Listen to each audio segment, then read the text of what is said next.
11 days in, much of Ecuador remains paralyzed as indigenous-led blockades disrupt the country. They're furious at the government's decision to cut $1.1 billion in fuel subsidies, which sent prices soaring.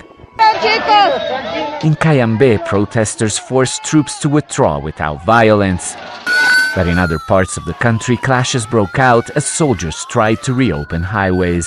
Saludamos. With no end in sight, indigenous leaders gathered in Quito debating whether to intensify their protest. There can't be dialogue when they are repressing us, when they're attacking our people. When one of our people has been killed in Imbabura province, under these conditions there's no dialogue. This decree must be repealed before any talks can begin. At least 80 protesters have been detained, some facing terrorism charges after a presidential convoy was allegedly attacked with Molotov cocktails. One indigenous leader has been killed, with reports of brutal treatment by security forces fueling anger.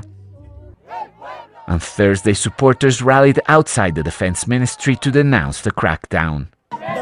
Daniel Noboa has no strategy of dialogue or popular policy. Instead, he pursues right-wing, demagogic and repressive strategy, militarizing indigenous territories and the cities, and summoning 150 social leaders to the prosecutor's office under charges of organized crime, terrorism and illicit enrichment.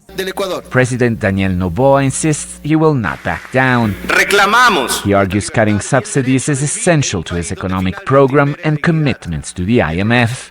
His government has offered social compensation and transport subsidies to soften the blow. This government is trying to project the image of being firm, strong and brave. So I don't think Noboa will back down. We've seen that this is a government that doesn't engage in negotiation or dialogue, but that comes with a political cost. These protests are the biggest challenge yet for President Daniel Noboa and his hardline approach. In the past, indigenous groups have been able to force government to make concessions or even step down. So the longer this standoff continues, the more it threatens Noboa's authority and the stability of the country.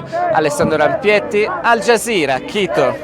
Don't miss out. Get the full picture. Subscribe to Al Jazeera for reliable news, expert insight. Like, share, stay ahead.